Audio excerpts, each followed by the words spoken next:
Hello guys, welcome back to another video. In this video, I will show you how to fix Diablo Immortal error and issues on your Windows 11 or Windows 10. So, to fix this issue, follow every step as I am showing in this video.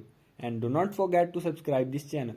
And also press the bell icon for the latest upcoming videos.